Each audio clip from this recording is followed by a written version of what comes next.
Creo que ya estamos. Entonces, muy buenas tardes a todos. Un gusto saludarlos y un gusto tener hoy este seminario en los seminarios mensuales del capítulo latinoamericano de la Sociedad Dohad Internacional. En el día de hoy, en una asociación con la FLAM. Ah, esa es una asociación que hemos hecho hace unos pocos meses y que, bueno, inicia de manera muy fructífera para nosotros todos, de forma que es un gusto particularmente saludar en la tarde de hoy al doctor José Garrido, que es el presidente de la FLAM, al doctor Dalton Ávila, que es el secretario general de la FLAM, y también al doctor Ricardo Juan García, que va a ser nuestro ponente en esta tarde y que es un miembro de la FLAM en México. Entonces, inicialmente, para saludar a todos nosotros, yo paso la palabra e invito al doctor José Garrido para un saludo a nosotros y a continuación, entonces, Dalton, te solicito hacer la presentación de nuestro ponente en esta tarde. ¿Todo bien? Muy bien. Entonces, por favor, adelante. Queridos amigos, a nombre de la FLAM expreso nuestra satisfacción por los lazos académicos que cada día se fortalecen más entre nuestras entidades Doha y FLAM.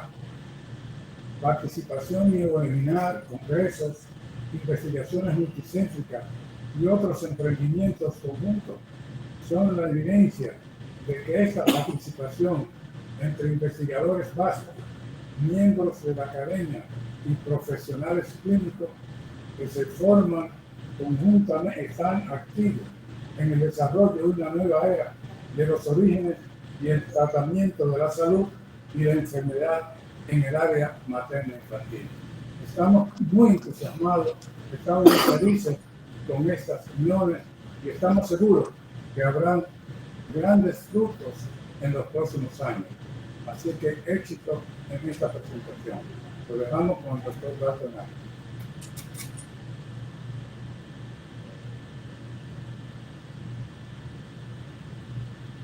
Dalton, si puede seguir presentando a nuestro invitado, por favor.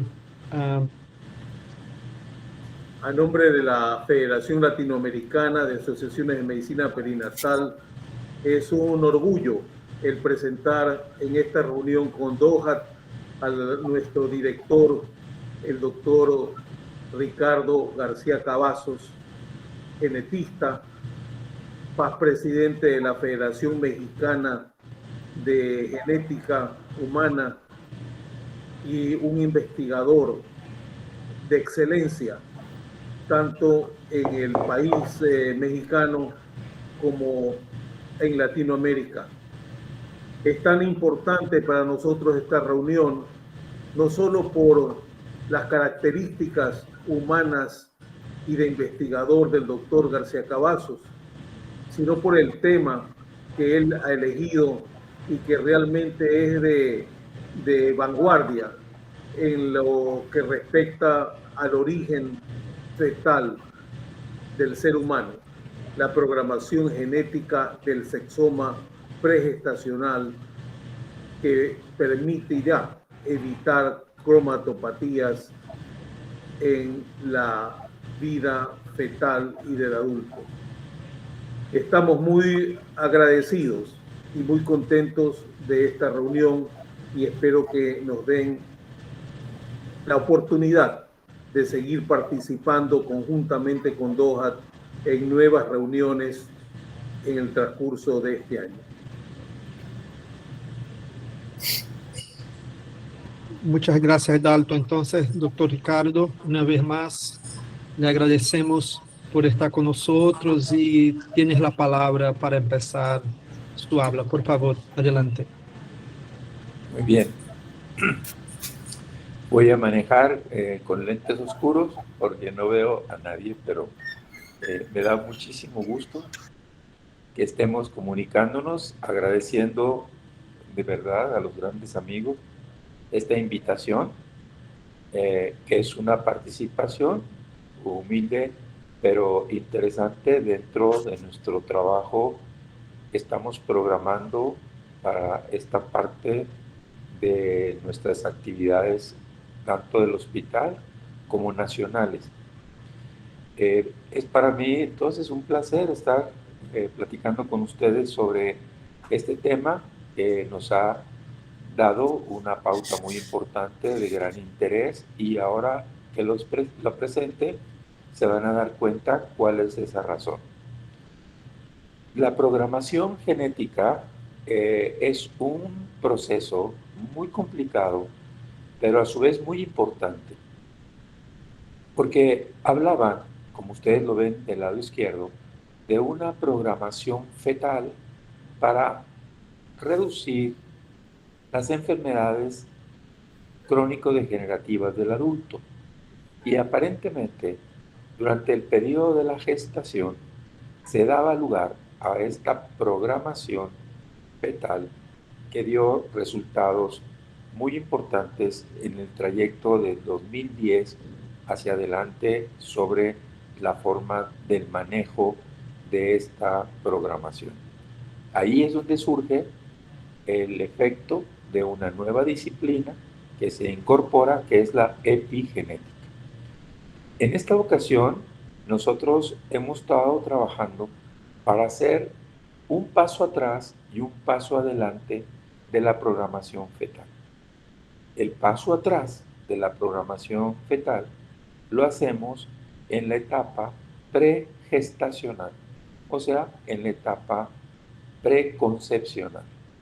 Y un paso adelante haciendo hincapié en trabajar sobre el recién nacido hasta los 2 años de edad.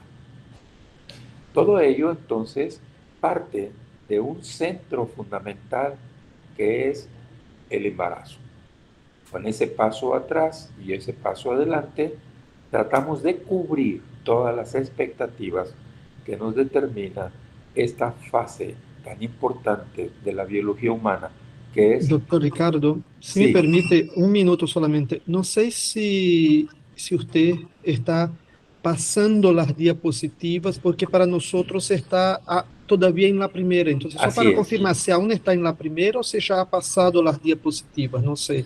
No las he pasado. Estoy en la primera tratando de generar una Mm, pequeña introducción. no, entonces perfecto, perfecto, perdón, porque por la forma como hablaba tenía la impresión de que ya habías avanzado en Ah, otras no. diapositivas, pero perdón, sigue, Sí, por favor. solo quise ubicar bien esta parte del trabajo que, como les decía, hacemos una postura de intervención, un paso atrás de la gestación y un paso adelante.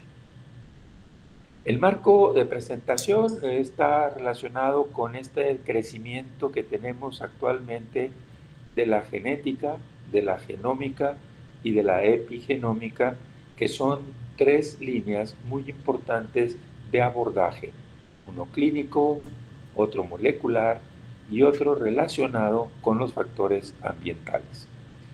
Esta parte nos da lugar a la creación, hemos creado un programa de vigilancia genética, un programa de vigilancia genética materna, paterna, fetal e infantil.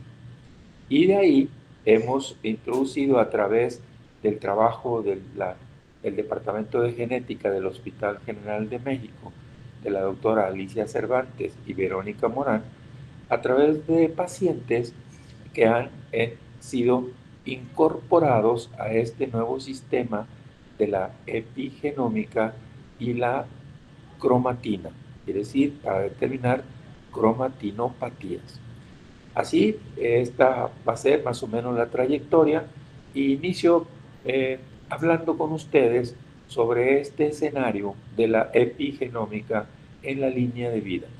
Esto quiere decir que vamos a iniciar un proceso de relación entre el genoma del individuo y la parte ambiental que interactúa para dar lugar a la regulación de la expresión genética.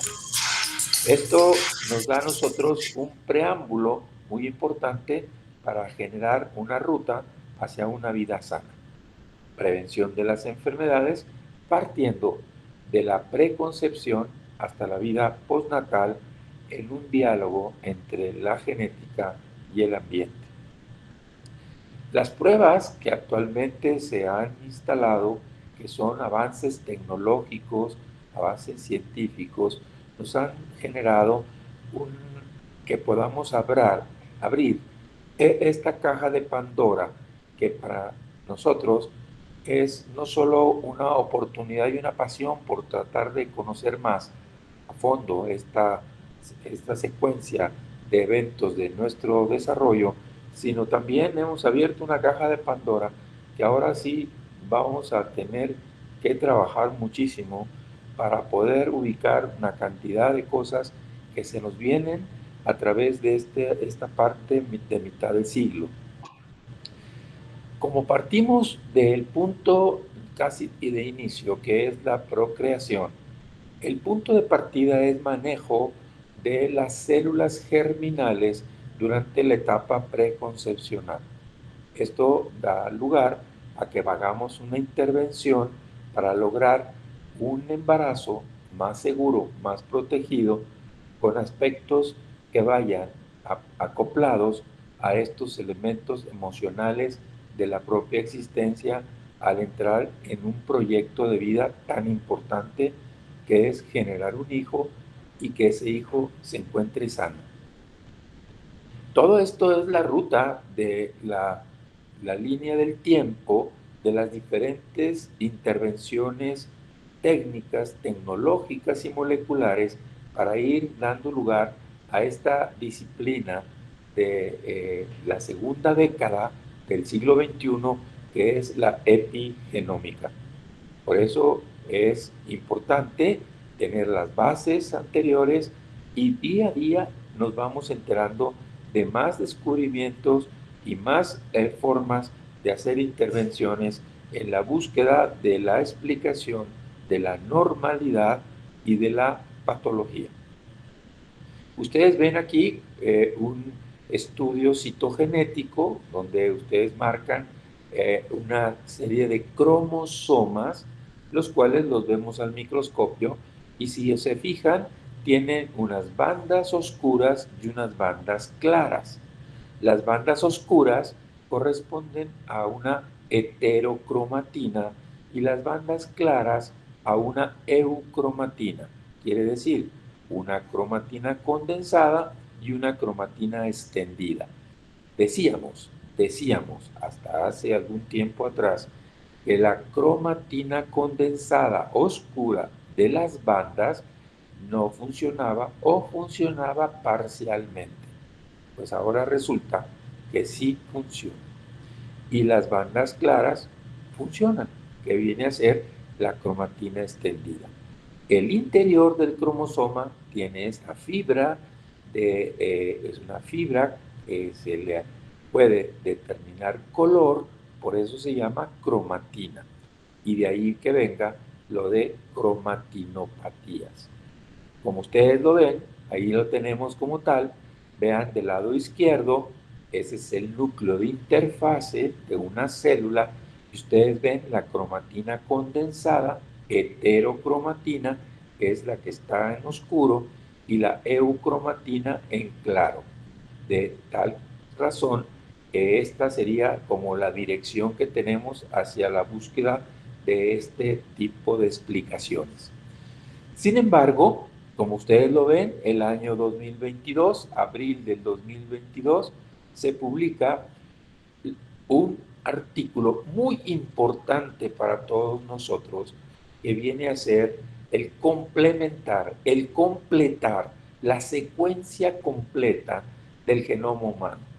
Y quiero decirles, eso lo teníamos desde el año 2001, 2002, pues resulta que lo que teníamos no era completo y que ahora, en 2022, a través del consorcio T2T, que es de telómero a telómero, se ha determinado un número mayor de genes lo cual estamos en las vías de poder saber cuáles serían sus funciones y que estos son 1956 genes más de los que ya teníamos, que eran cerca de 20,000.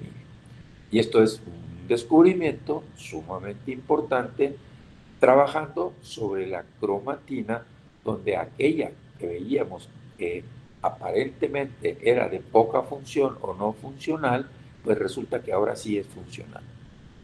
Este consorcio T2T estudia a los cromosomas de punta a punta, que es de telómero a telómero. Pasa por el centrómero, que también teníamos nuestras dudas si había alguna secuencia génica importante, pues sí la hay. Y de ahí que surge una cantidad de secuencias activas que son reconocidas como partes génicas y para nosotros es sumamente importante. De esta forma, el siglo XXI, en esta década, nos está mostrando que es un gran reto para nosotros el poder abordar ahora esta disciplina dentro del área de la ginecobstetricia, de la reproducción y de la área pediátrica. ¿Para qué? Pues para buscar solución a los problemas de salud. Esta circunstancia nos hace también un campo abierto para la investigación que es muy importante para nosotros. Vean ustedes, hace tiempo no cabe duda que todo mundo participamos en nuestros programas de proteger el embarazo a través de los micronutrientes, son las vitaminas, para generar una protección al embarazo. Y lo hacíamos antes de embarazarse, lo cual quiere decir que ya estábamos trabajando la etapa preconcepcional.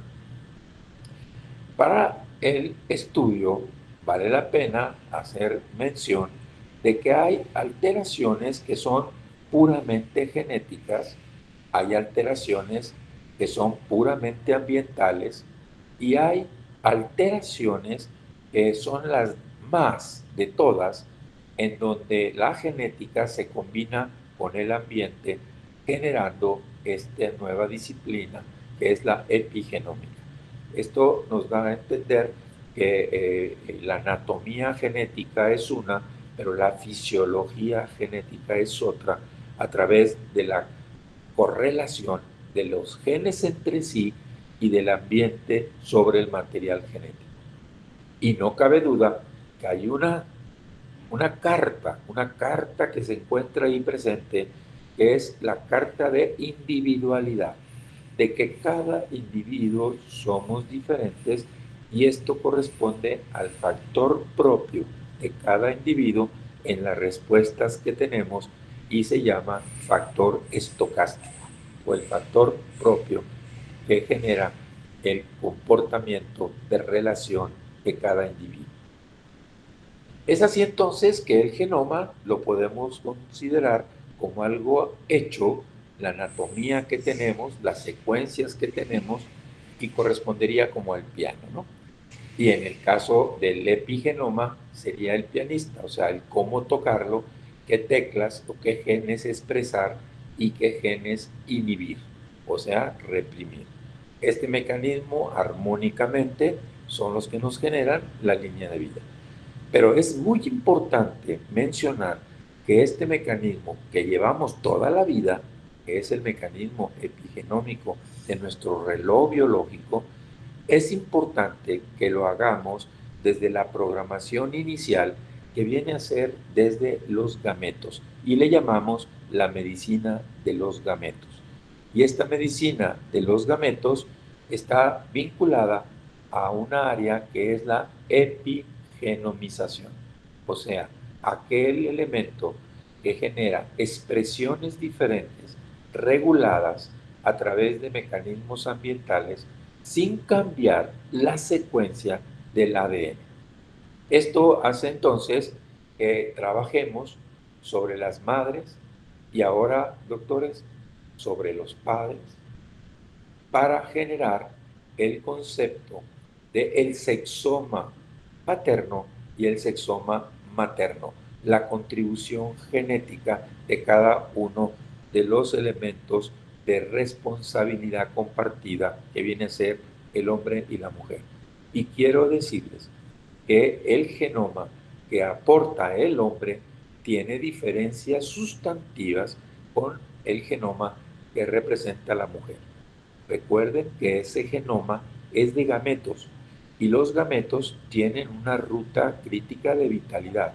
Quiere decir, en las niñas empiezan los gametos a desarrollarse antes de nacer y en los niños hay quiescencia, esperan, pero por lo tanto tienen mecanismos compensadores y reguladores diferentes.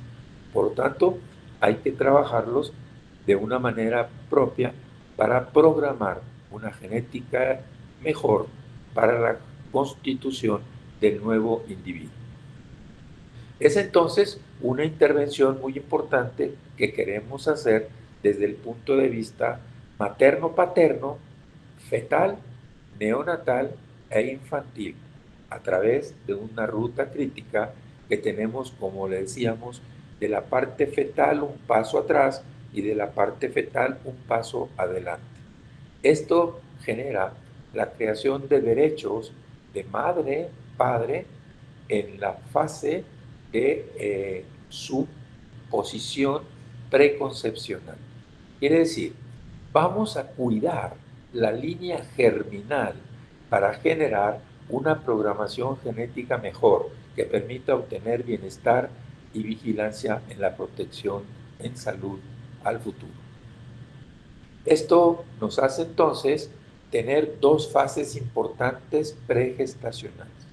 Como saben, todo antes de que se logre el embarazo, pues viene a ser pregestación.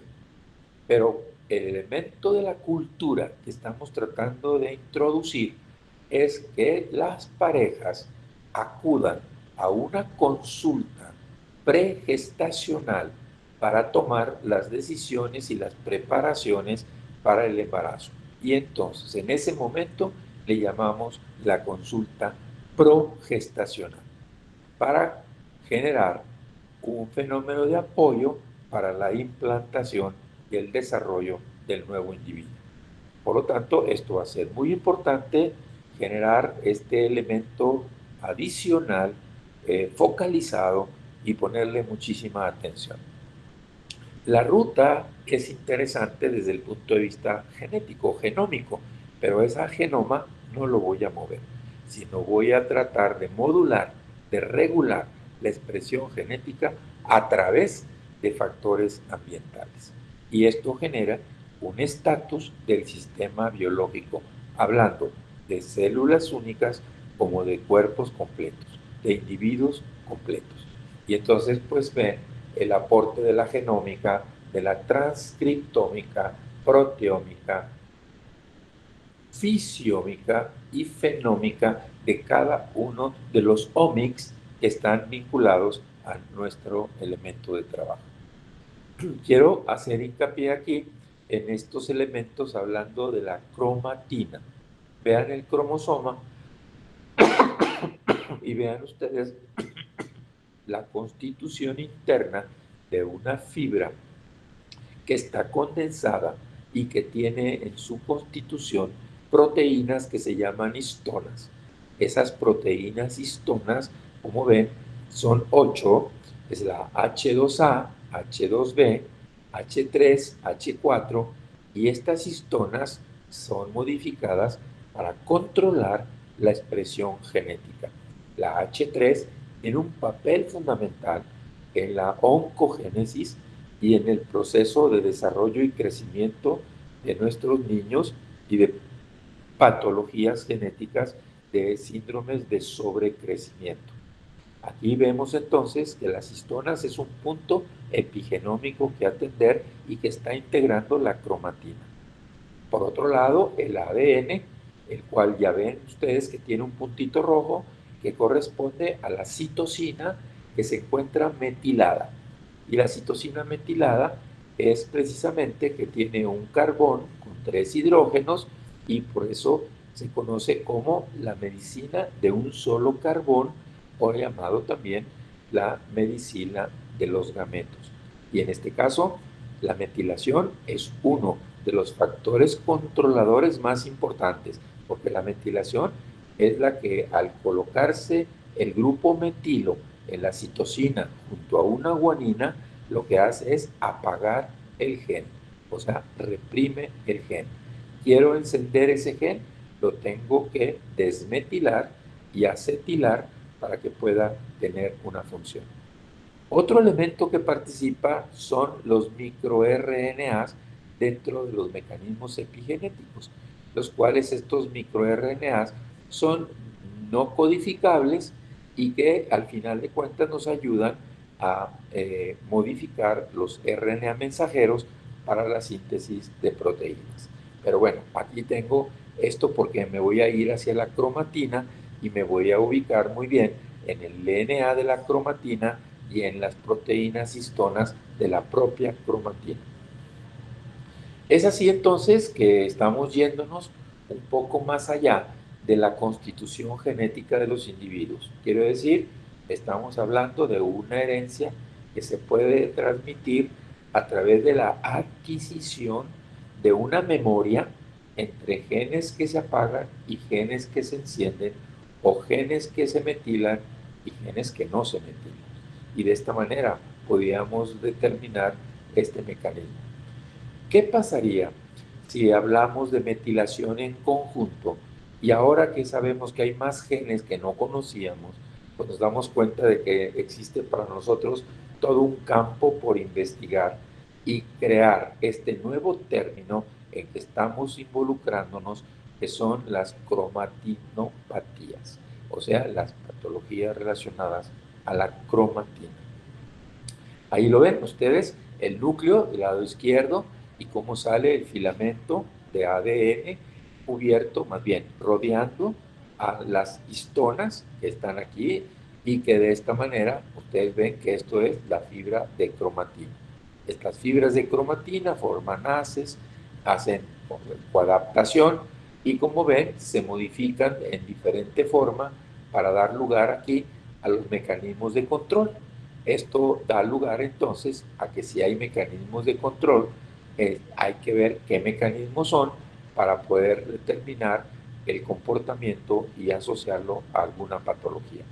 Las coexinas, que son proteínas muy importantes para lograr esta conexión, y las histonas, obviamente, y una importante relación con los grupos metilo, que son los grupos de control de la expresión génica.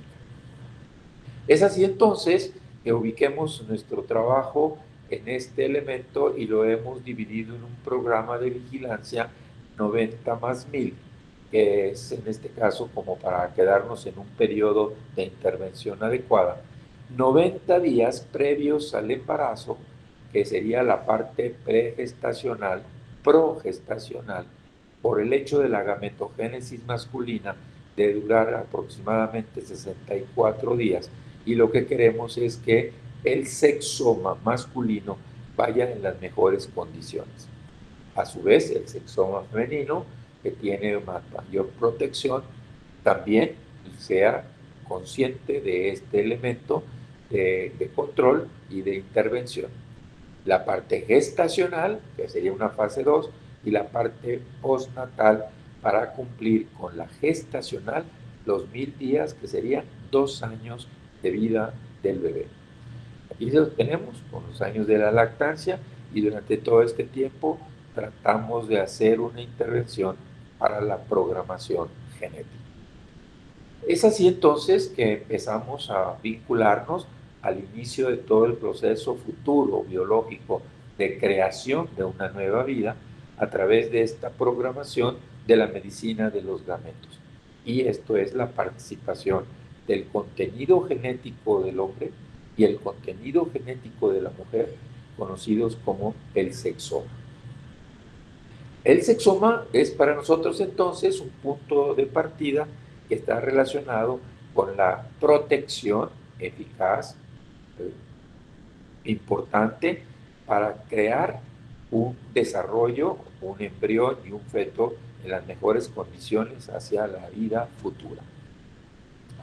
Un ejemplo tenemos aquí con respecto a factores que determinan, que son factores epigenómicos, que están relacionados con la generación de la gametogénesis masculina, como ustedes lo ven, ahí están involucradas en la diferenciación del gameto masculino, que es todo un sistema complejo, el elemento de su división celular, que es la meiosis, más todos los procesos, como ustedes lo ven ahí, de metilación de histonas. Ven ahí en la tercera flecha, ven H3, que serían las histonas H3, donde hay metilación, y después hay acetilación para la funcionalidad, y así sucesivamente vemos cambios importantes que dan lugar al manejo y manutención de un proceso de control. Fíjense bien, cuando tenemos ese control ya a través de la metilación, hablamos entonces de que el material genético que está aquí es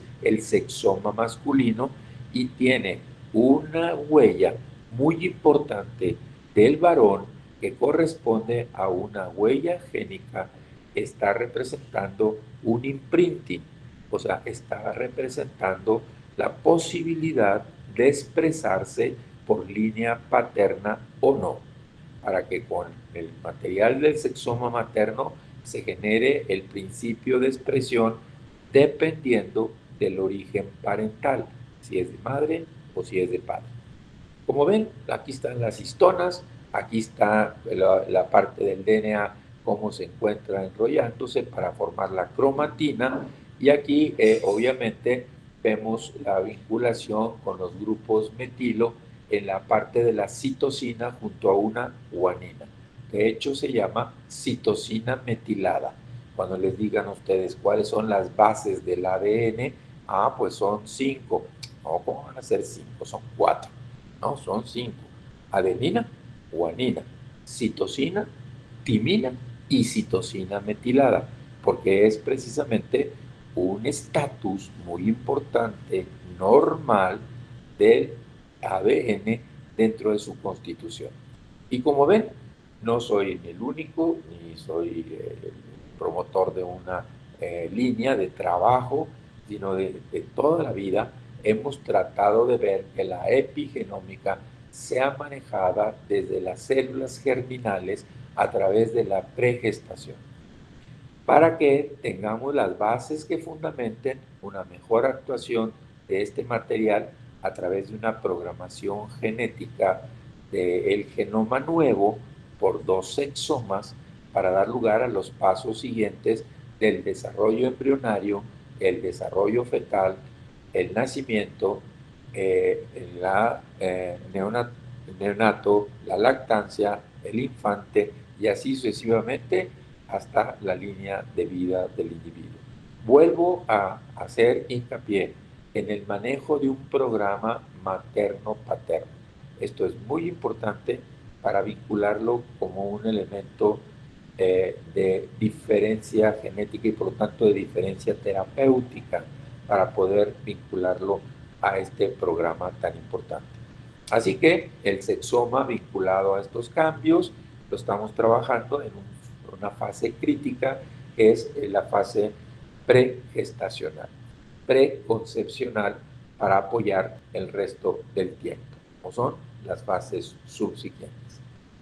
Así, la madre y el padre hacen posible este mecanismo de conjunción, de ayuda. Ya saben ustedes que hay gen paterno para la construcción de la placenta y gen materno que participa en la formación del embrión.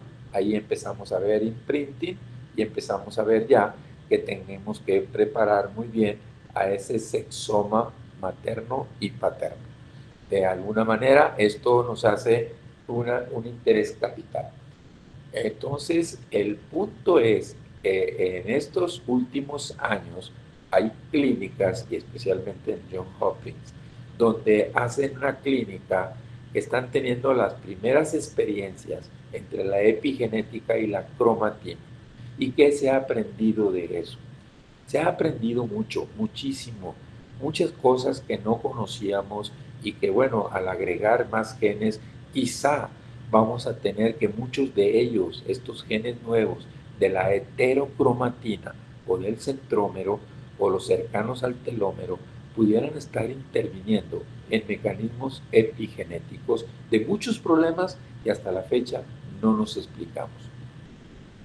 Ven ustedes entonces aquí que este abordaje de las cromatinopatías se da a través de esta clínica, está relacionada especialmente con aquellos pacientitos que tienen algunos trastornos mendelianos y pueden ser dominantes, autosómicos dominantes o recesivos o ligados al X, pero que de alguna manera se presentan con diferentes expresiones, con fenotipos diferentes, que nos hacen a veces dudar si de veras nuestro diagnóstico clínico es correcto o si simplemente es una expresividad variable. Y esto es lo que ha traído esta nueva clínica de la epigenética con las cromatinopatías. Las cromatinopatías se definen como aquellos elementos de mutaciones que se encuentran en genes que codifican para algunas proteínas y que manejan el estado de la cromatina. Recuerdan, hay cromatinas que se condensan y hay cromatinas que están totalmente lineales, quiere decir extendidas. Este mecanismo de control es importante. 82 condiciones humanas han estado estudiándose dentro de estos trastornos que comparten características moleculares y signos clínicos parecidos. Ustedes lo ven aquí en relación a la cromatina que se encuentra aquí. Un segundo.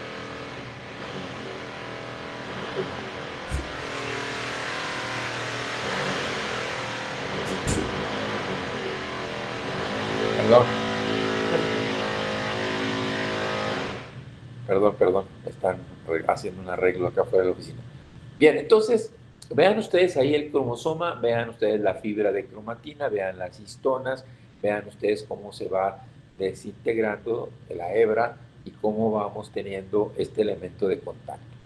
Como ustedes ven, la clínica multidisciplinaria de epigenética y cromatina de Johns Hopkins ha brindado atención a muchos bebés y les ha hecho estudios muy importantes donde la parte de los cromosomas, la parte del ADN que hacemos a través de los exomas y a través de todos los estudios de secuenciación, pues no nos daban mucha información y ahora se están integrando en aquellos padecimientos que siguen impronta, o sea, que siguen imprinting, que tienen un patrón hereditario de tipo mendeliano y que están estudiándose a través de línea germinal, o sea, a través del origen desde las células germinales. Y para nosotros, pues fue todo un evento de hallazgo, dado que tenemos desde el 95 trabajando el programa de la atención de pareja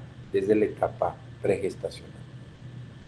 El mecanismo, como ustedes ven, es importante y el elemento controlador de esto es la metilación.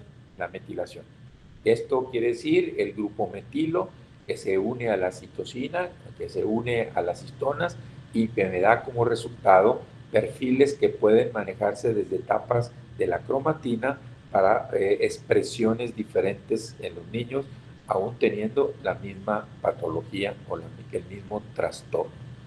Esto hace entonces que la clínica sea ahora tratando de hacer hincapié en que se agrega una intervención de estudio tecnológico y científico dentro de los estudios genéticos que tenemos.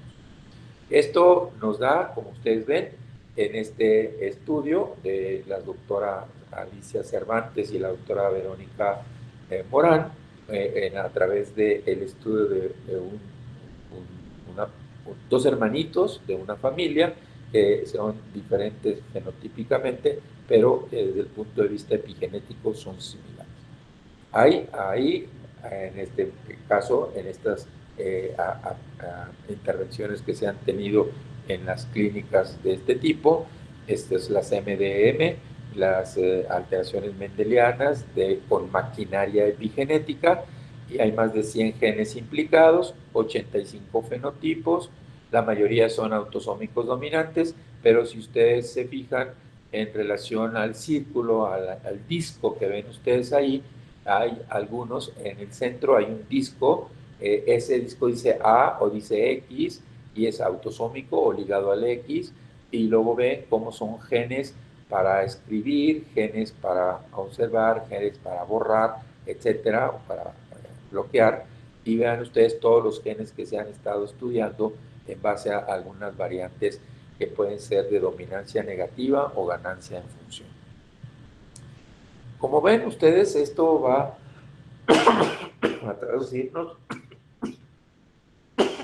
un nuevo abordaje y un nuevo elemento, no solamente de la atención del embarazo y de los niños, sino también de la prevención de que esto no ocurra.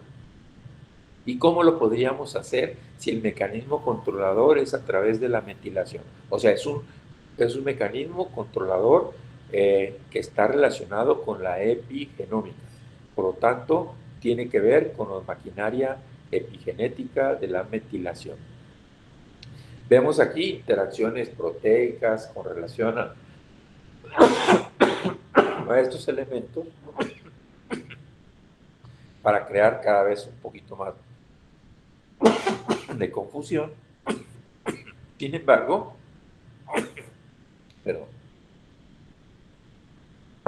este es el elemento. Este es el caso de aquí del hospital, donde se presentaba una alteración del cromosoma 22 con 2 sitios de ruptura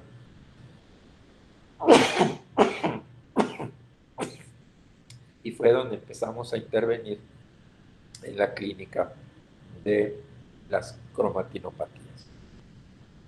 Mecanismos epigenéticos de activación, represión, son hoy por hoy los mecanismos que están introduciéndose para explicación de muchos casos de este tipo. Ven ustedes aquí un elemento importante que es aquí el grupo metilo, lo alcanzan a ver, aquí lo tienen. Y ese grupo metilo está unido a la citosina, lo cual tiene un elemento de control. Acuérdense que cuando se metila se apaga, pero vean afuera hay una cantidad de genes que intervienen para su efecto de hacer recapitulaciones y pues directrices que pueden modificar el mecanismo normal en un mecanismo patogénico o bien al revés, ¿no? Esto genera una línea muy importante al futuro de terapias epigenéticas, de terapias donde el proceso de metilación o desmetilación podría ser muy favorable para los pacientes en estudio. Es así entonces que tenemos el efecto sobre madre, padre, su feto y el recién nacido para aplicarle este tipo de procedimientos y avances científicos que están en este momento en crecimiento y en desarrollo tecnológico. Así que la epigenética está relacionada con muchas enfermedades humanas, incluyendo el cáncer. De hecho, tenemos líneas de trabajo epigenéticas para tumores cerebrales, tenemos para pérdidas gestacionales, etcétera, ¿no? Aquí estamos trabajando con el elemento del control de la metilación y van a ver por qué razón.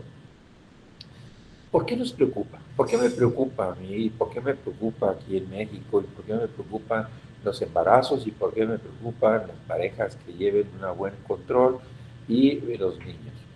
Me preocupa mucho porque uno de los elementos importantes de las bases críticas es la metilación. Como ustedes lo ven, del ADN, de las histonas. También los microRNA, del imprinting y la regulación de los telómeros. Sin embargo, el que me interesa mucho es la metilación. ¿Y por qué me interesa mucho la metilación del ADN y de las histonas? Porque es la medicina de un solo carbón. Es esa medicina tan importante molecularmente hablando, donde un carbón con 3 hidrógenos pegado a una citosina puede hacer que se suprima el efecto de un gen y por lo tanto el no hacer síntesis de proteínas que pudieran ser anormales, alteradas o entrar en mecanismos que no sean los más correctos. Esto traduce entonces un mecanismo importante del grupo metilo. Este grupo metilo es fundamental y cuando hacemos un estudio de toda la metilación que presenta el ADN, entonces trabajamos el metiloma, que es muy importante en el concepto de los omics que están vinculados a los estudios moleculares de la genética. Para ver esta situación y entenderlo, llegó el momento en que la citosina y la guanina eran para nosotros los puntos de partida del ADN. Donde hay citosina y guanina, hay posibilidades de lograr la metilación y el control de la expresión génica. Ustedes ven ahí, no se les va a olvidar jamás, que donde hay citosina guanina es una isla de metilación. Y como ustedes se acuerdan que me apellido García Cavazos, así que no se les olvide, no lo hice yo, la revista ya venía así, y bueno, qué bueno, para que así no se nos olvide que donde hay guanina, citosina, citosina, guanina, es un centro de metilación. Vean cómo la estabilidad del ADN a través de la metilación. Y cuando se rompe la metilación, cuando no hay suficiente, quiere decir, cuando tengo hipometilación o cuando tengo hipermetilación, tengo problemas. Tengo que tener un estándar de metilación adecuado. Esto hace que se encienda el gen o se apague el gen, como ustedes lo ven, cuando el grupo metilo se incorpora, se apaga, y cuando se le elimina, se enciende. Esto es un fenómeno natural. Y vean ustedes cómo lo podemos medir a través de los procesos tecnológicos, y vean ustedes la espiga normal del metiloma, de la metilación, y vean cuando está hipermetilado o cuando está hipometilado. Todos estos elementos son importantes. Y aquí viene el elemento práctico de la parte pregestacional. Ahora lo van a ver. Este es el mecanismo molecular que parecería muy difícil, pero no lo es.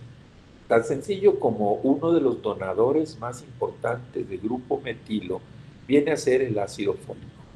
El ácido fólico llega a través de la sangre de los eritrocitos como reservorio del ácido fólico y se encuentra el ácido fólico 5,10 metiltetrafolato o metiltetrafolato, se encuentra con esta enzima que se llama metiltetrahidrofolato reductasa.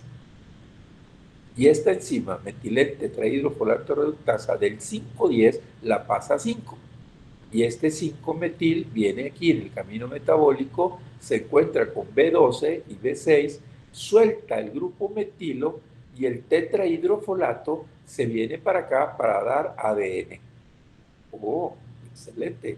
Pero además también se queda aquí el grupo metilo y entonces la homocisteína pasa volada, agarra el grupo metilo y se convierte en metionina. Entonces la homocisteína se convierte en metionina con un grupo metilo.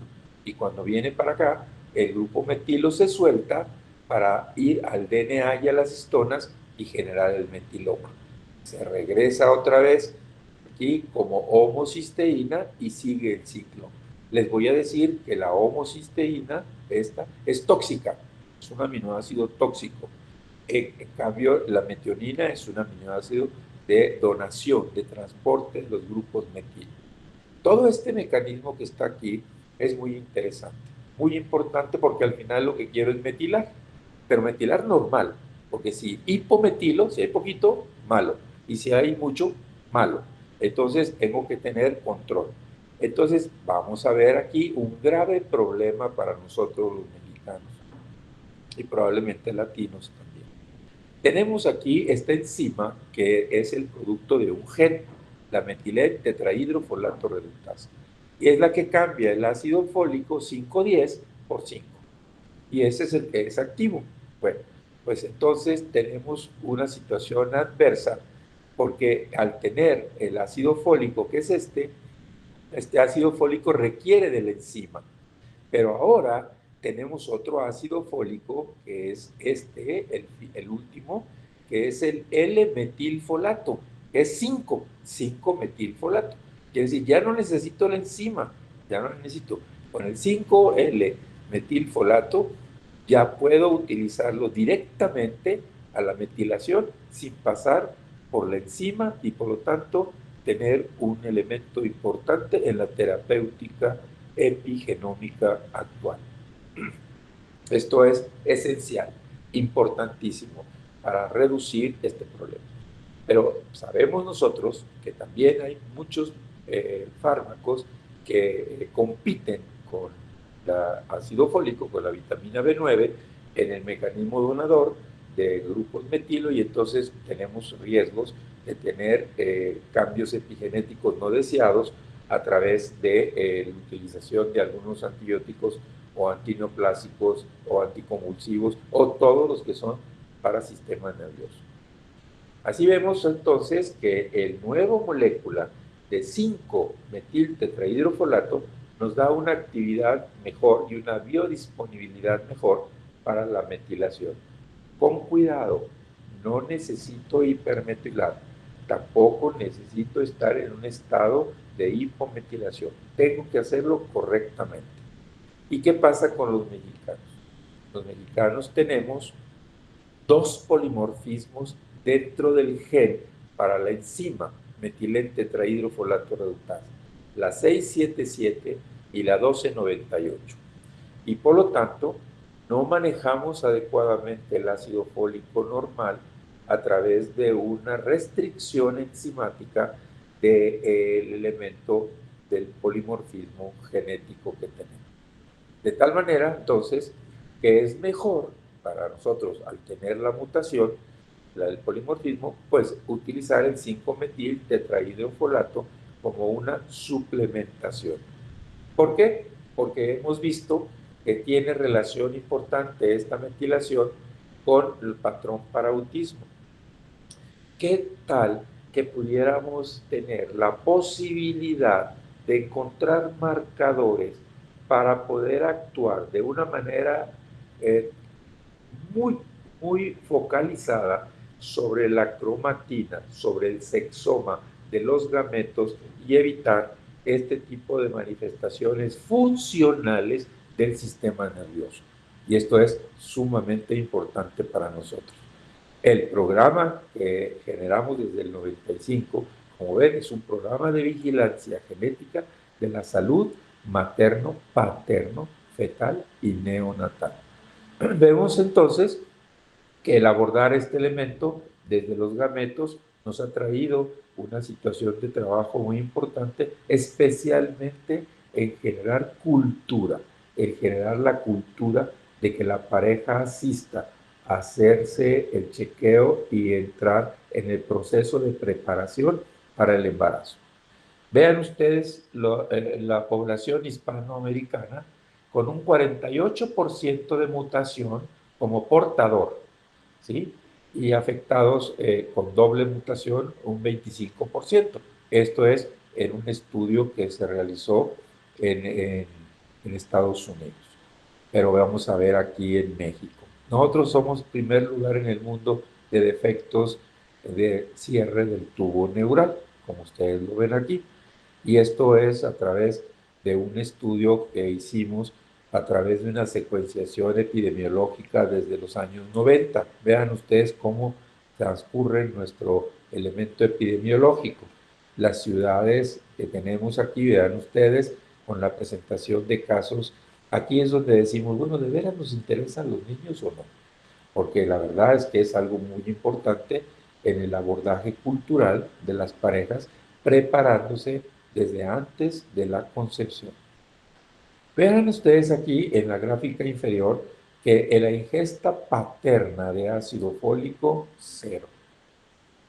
Pero no hay cultura, no entra. 97.6% de los papás no consumió ácido fólico. Y estoy hablando de padres donde tuvieron hijos con defectos del tubo neural. Vuelvo a presentarles el circuito metabólico de la formación del metiloma a través de este principio tan importante. Vean abajo, 5,10, ácido fólico, y aquí 5. Esta enzima es la que determina esto. El cromosoma número 1 tiene el gen para generar esta enzima. Vean, por favor, México, 32% de doble mutación, no una, dos mutaciones, lo cual quiere decir que la actividad de la enzima es todavía más baja y por eso tenemos niños con este problema. Pero quiero traducir esto por la importancia que tienen las cromatinopatías, de que están vinculadas a metilación y estoy teniendo un problema con la metilación, o sea, con los mecanismos críticos de la epigenómica. Vean, primer lugar, de doble mutación, aquí, primer lugar, doble mutación, 30% de la población estudiada.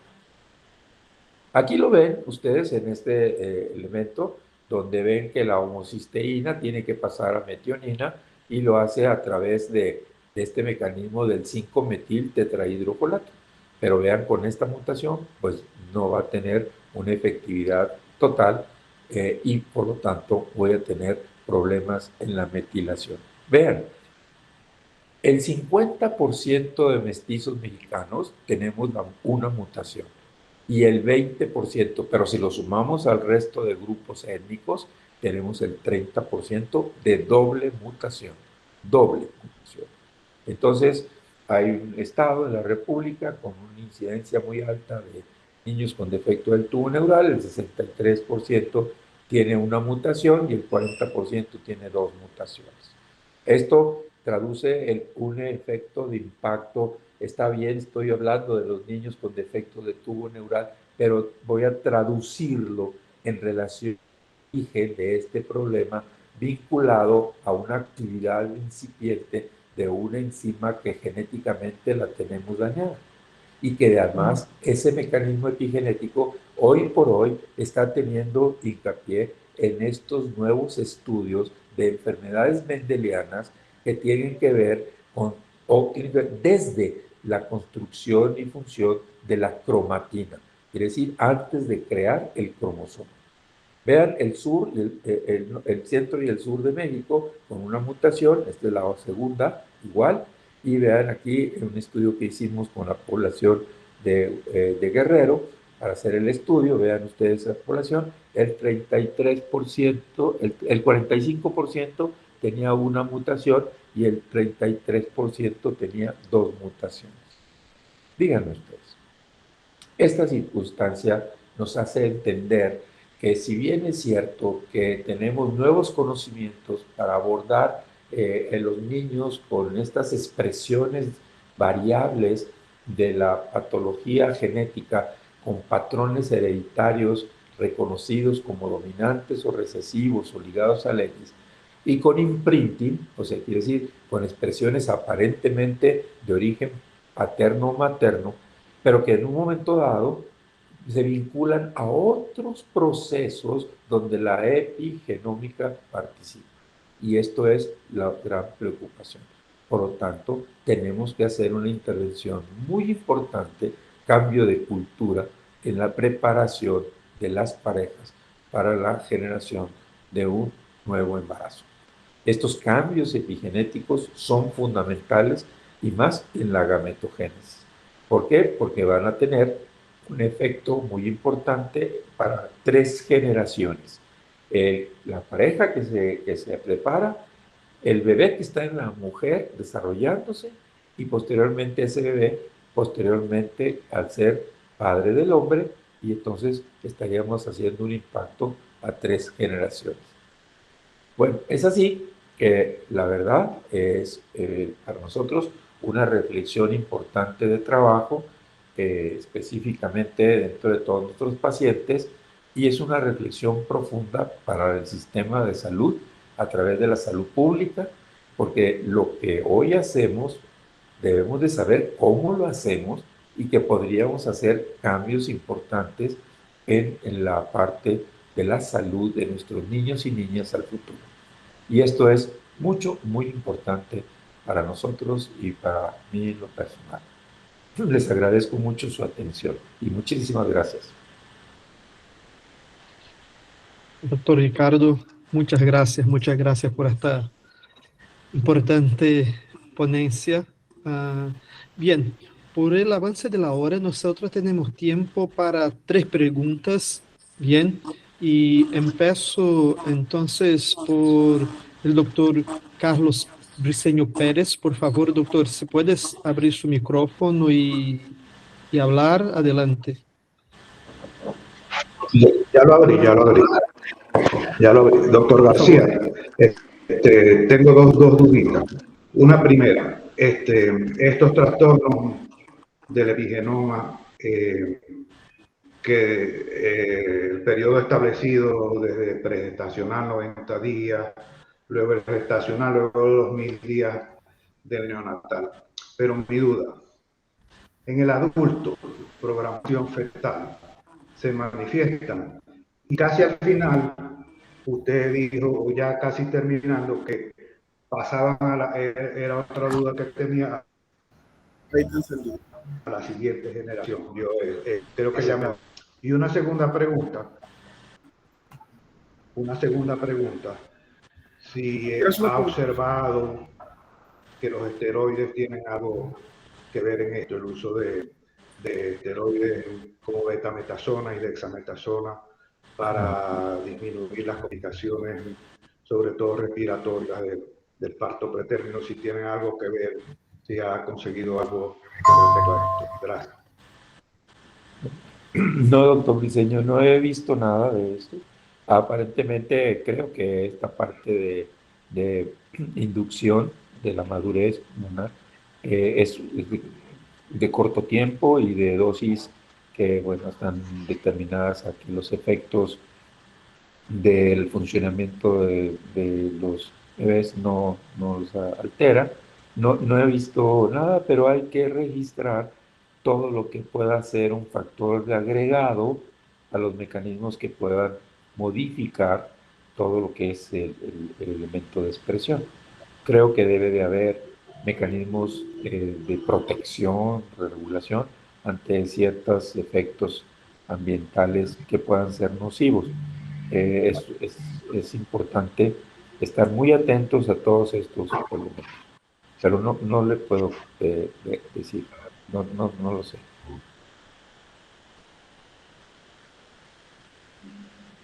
Bueno, gracias por su pregunta, doctor Carlos. Erika Chavira, por favor, adelante. Hola, muchas gracias. Saludos a todos. Doctor Ricardo, ¿se acuerda de mí? Yo estuve en el Hospital Ajusco Medio con el doctor Aarón López y con y con Ángel Miliar. Hoy estoy trabajando en el IMEGEN precisamente con la misma interrogante que usted tiene sobre cómo poder vincular a nivel desde las conductas de las mujeres embarazadas, cómo estas conductas están repercutiendo en todos estos cambios a nivel de cromatina y entonces estos efectos cómo se están traduciendo en la programación del desarrollo. Entonces me ha dado un gusto saber que está usted aquí en esta ponencia, lo agradezco inclusive con este brinco de información porque finalmente yo siempre les digo a todos que esos son brincos cuánticos para tratar de entender desde el comportamiento humano hasta cómo está afectando a nivel molecular, ¿no?, estas conductas. Y entonces, muchas gracias por su presentación, siempre con información novedosa. Y le quiero preguntar dos cosas, porque estamos nosotros también tratando de entender cómo aplicar la información que estamos encontrando con respecto a la epigenómica, ¿no? Pero ¿cómo poder integrar esta información con las conductas sociales? Nuestras mujeres en México tienen diferentes comportamientos de acuerdo a estratos sociales, de acuerdo a eventos también psicológicos, ¿no? Situaciones ambientales de diversa índole, y entonces, ¿cómo poder, ¿no?, entender toda esta conducta con respecto a los cambios a nivel de cromatina? Esa es una. Y la otra, ¿cómo podemos impactar a nivel de salud pública? Usted que ha estado, ¿no?, como parte de la Secretaría de Salud en la Ciudad de México. Entonces, ¿cómo dos estos niveles tan grandes? Uno, a nivel de investigación, ¿cómo podemos entender más conductas sociales y cromatina, y la otra, cómo utilizar esta información para generar programas a nivel de salud pública y que incidan en la sociedad. Gracias. Sí, doctora Erika, me da mucho gusto saludarla. Mucho gusto. Miren, uno de los puntos importantes en esta parte es la educación. Obviamente se nos puede abrir una puerta muy importante con respecto a la educación y cambiar la cultura de los jóvenes en relación a la preparación para el futuro, la futura procreación, ¿no? Esto basado específicamente en programas que son programas educativos. De esto estamos haciéndolo como parte de ser incidentes todo el tiempo sobre la parte pregestacional. Hoy por hoy, por ejemplo, aquí no pasa una pareja sin preguntarle si tuvo COVID previo al embarazo o durante el embarazo, si tuvo algún contacto con influenza, si tuvo, ¿sí me entiendes? O sea, quiero decir, generar un escenario pregestacional lo más acorde con esto y a su vez aportarle. Por ejemplo, doctora, las dosis de ácido fólico. La dosis de ácido fólico normal, el ácido fólico normal, el 510, es una dosis que ha estado fluctuando mucho y se ha llegado hasta dar 5 miligramos diarios de ácido fólico. En lo nuevo que tenemos, en el mecanismo epigenético, cuando vemos la hipermetilación, entonces empezamos a tener problemas para generar una dosis tan alta.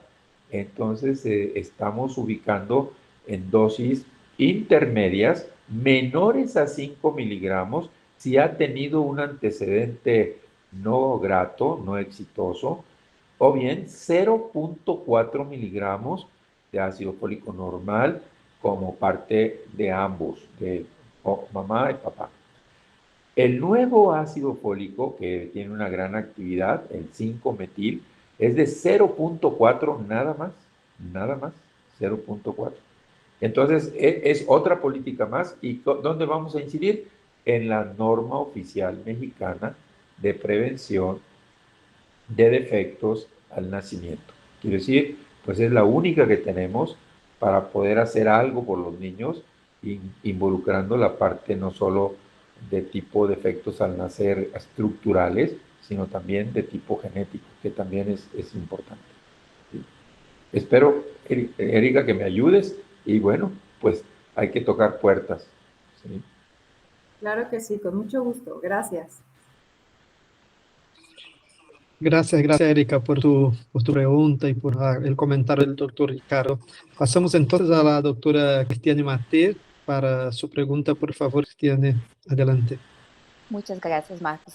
Doctor Ricardo, muchísimas gracias por la presentación y me interesó mucho la parte en que hablaste del papel de los padres también, ¿no? La importancia del ácido fólico, de la suplementación en los padres. Aquí en Brasil eso todavía no se habla y yo creo que sea urgente realmente que se hable. Y la otra cuestión es en relación a la forma de suplementación, porque aquí en Brasil se suplementan, por ejemplo, las harinas con ácido fólico, pero probablemente tengamos aquí en Brasil también una tasa muy alta de alteración de polimorfismos para la metileno tetrahidrofolato reductasa. Y así el ácido fólico no va a se convertir en la forma activa, que es el metil tetrahidrofolato, como deciste, ¿no? Es por eso que muchas veces aquí, cuando se va a una consulta con una obstetra que es particular, que se está pagando más caro, no es del Sistema Único de Salud, la primera cosa que ella va a te decir es, estás tomando metilfolato y no ácido fólico. O sea, eso es muy grave, porque las personas que tienen acceso a la salud pública universal en Brasil, que es por el SUS, no tienen acceso al metilfolato, sí al ácido fólico. y tenemos probablemente una gran tasa de polimorfismos también en esta población. Y ahí, pensando en esto, los niveles de homocisteína son importantes en este sentido, porque medir la actividad de la enzima de la metileno tetrahidrofolato reductasa se hace esta medida, pero es carísima, ¿no? Hay que hacer todo un sistema con termorregulación para ver si la enzima es termosensible o no. Yo la hice cuando estaba en mi graduación, cuando hacía farmacia, eso a 15 años, 20 años atrás ya ahora. Y la hacíamos en el hospital donde yo hice estágio. Pero es mucho más fácil medir los niveles de homocisteína. Mismo que la homocisteína no sea como específica para el metiloma, porque hay niveles aumentados de homocisteína correlacionados con doenças neurodegenerativas, con doenças cardiovasculares y en casos más graves con homocistinuria. Yo estudié por 10 años homocistinuria, que es uno de esos errores innatos. Me gustó mucho ver a Arquivo Garro ahí en su presentación, que me acordé mucho de estos años que pasé estudiando homocistinuria. Entonces, quizá implementar también en sistema único, el sistema de salud, las medidas de homocisteína, porque bajando los niveles de homocisteína se puede trabajar en muchos puntos, en verdad, para la manutención de la salud, desde el metiloma hasta las doenças cardíacas y cerebrovasculares también. Sí, sí, doctora, sí, perfecto. Estoy con usted. Ese es el punto. Sí, es importante.